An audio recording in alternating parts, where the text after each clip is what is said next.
TJ Pittenger talking college football expansion, how the Big 12 can grow. The gap is there. We've seen the SEC and the Big 10 are making almost twice as much as this league in the college football playoff revenue distribution. How do we then, during the look-in clause where everything's reevaluated, grow the Big 12's brand? Brett Yormark could argue it's putting the game on the big screen in New York or going down and playing games in Mexico. But to me, it's got to come from poaching off ACC teams when that conference falls apart. TJ, what is reasonable? Which schools are reasonable to be in the Big 12 in the next 3 years? So if I'm the Big 12, I try my best to create. I almost think I'll back up some. I almost think there's a danger in comparison.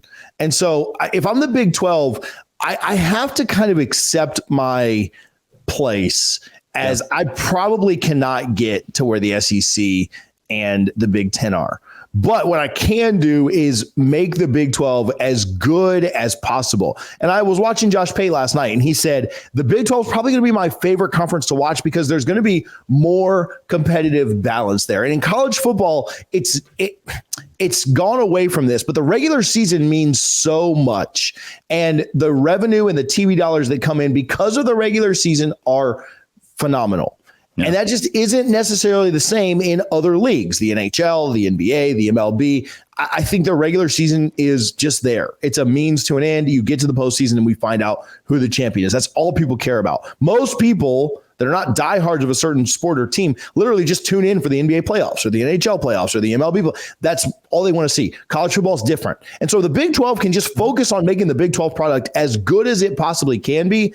I think they'll be fine. But if they try to compete with the SEC, I think they kind of need to own their role. And almost like the way that the Big 10 and the SEC are working together, the Big 12 should work with the SEC and the Big 10 too. There shouldn't be this competition because they're never going to beat them. They're never going to get ahead. And so if they can work almost in conjunction with them, like the Big 10 and the SEC seem to be doing, I think it's going to be better for them long term. To actually answer the question you asked, I think Miami is the jewel they need to get right away. Yeah. I personally think that Miami will have a home in the SEC or the Big 10. I just think that brand still matters enough. And I think Mario's really close. If they can have a 9 or 10 win season this year, I mean, shoot, he had a top 5 recruiting class this year and they won 6 games, right? Yeah. And so I think that if they can find a way to get Miami, that would be huge. Miami, maybe you pull Duke in and really try and go hoops heavy there. I know hoops doesn't make the same that football does, but they would be a good pull. I think Louisville would be a good pull because you're right there. You've got that rivalry with Kentucky, which would be really, really big. But again, to me, Miami is I don't want to say the crown jewel, but Miami really is, to me, going to fit into the SEC or Big 10 somewhere. But if the Big 12 could pull them, that'd be huge. If you could somehow get, I think Virginia is going to wind up in one of the big 2. But if you can pull Virginia Tech and get into that market, what do you get paid for getting into that market? If you could pull an NC State, which I've heard NC State is tied to North Carolina. So that might be a tough one to go pull. But that's why Duke might be a good one to go pull and get into that North Carolina market as well. Plus, you get the benefit of hoops, though Duke probably doesn't bring you a ton football wise. Although they're investing a little bit with Manny Diaz, and they had a nice year last year with Cutcliffe. So I think that not Cutcliffe. Who is the A&M guy? Okay, yeah. Cutcliffe was way back. So I think that Miami's got to be your top priority. If you can get a Duke, if you can get a Louisville, if you can get a Virginia Tech, I think those would be really good markets to get into. Some good natural rivalries with other conferences. Virginia Tech, West Virginia would be a fun one that's already in existence. Those would be the 4 that I would go after really hard. Yeah. Interesting there that Pitt was left off the table, though. I think if their name was thrown in the hat with that, it would exist as something that I wouldn't hate. And it does bring a rivalry with West Virginia as well. Maybe the one thing that I want to end on here is I've been saying Virginia and North Carolina are schools that seem highly touted to the Big 10 and the SEC even.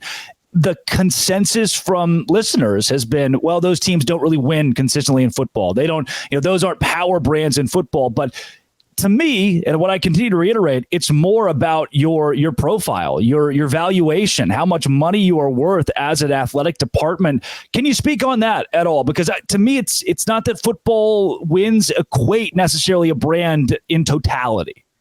Yeah, for sure. I mean, Nebraska's not been very good, and they haven't gotten booted out of the Big Ten here recently. So, Virginia actually makes more revenue, or made more revenue 2 years ago than Florida State did. Now, it was by like $100,000, and numbers kind of get funny once you're, getting that intricate. But Virginia makes a lot of money, and their basketball program makes a lot of money, and they do a really good job raising money.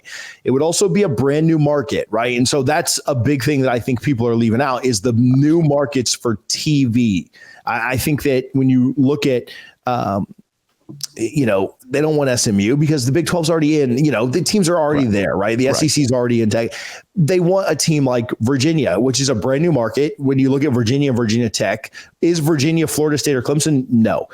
Does Virginia beat out Virginia Tech? Yeah. So then you take them, right? Same thing with UNC. Obviously, UNC hoops brings you an absolute ton, and they've been okay in football, right? Like they've been a perennial 8-9 win team for the last few years. They've put a couple of high draft pick quarterbacks into the league. And I think that they have a slight investment there. They want to compete at the highest level. I still think they're a basketball school. I still think that's where they lean. But to me, it comes, those teams are not lighting things up on the football field, but with the money of the SEC and the Big Ten, how competitive could they be? And they could be a lot more competitive at that point. So to me, it's more about the media markets than them necessarily winning a ton of games and being, Florida State in the 90s.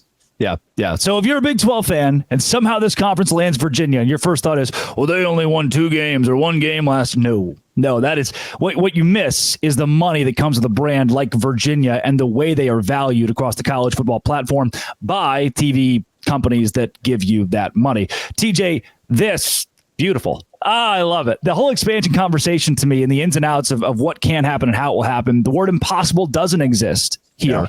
Yeah. And that's why I love it, though it is killing a good portion of college football. But what I love about your content is you read a headline that's big, that's brash, and you get exactly that with each and every one of your videos. It's not a clickbait. It's not I clicked on this. It said it was going to tell me this, but there was something different. You stick to what you know from sources. Where can folks find more of your stuff? Yeah, check us out at College Football Addiction here on YouTube. Also do a Florida State specific show called Double Fries No Slaw. It's a shout out to the good folks at Guthrie's in Tallahassee. So check both those out. Conference realignment stuff is all on College Football Addiction. Sometimes I'll go really intricate on it on the FSU channel, but check us out there. But we have a good time with it. This has been, it always will be. For you folks out there listening, come back tomorrow. We'll talk more about Big 12 basketball being the best conference in the land, even though it doesn't have a Final Four team. And what can Brett Yormark do to bolster this conference as a whole, even going to Mexico? This has been, it always will be. Locked on. Thanks for making it your first listen every single day. Dose Grande. All right, we're out. That's it. Awesome. Thanks, man. Got you a couple minutes extra. Dude, that was perfect. That's what I've needed. That's so good. Yeah, that's awesome. I enjoy it. I like doing it a lot. So.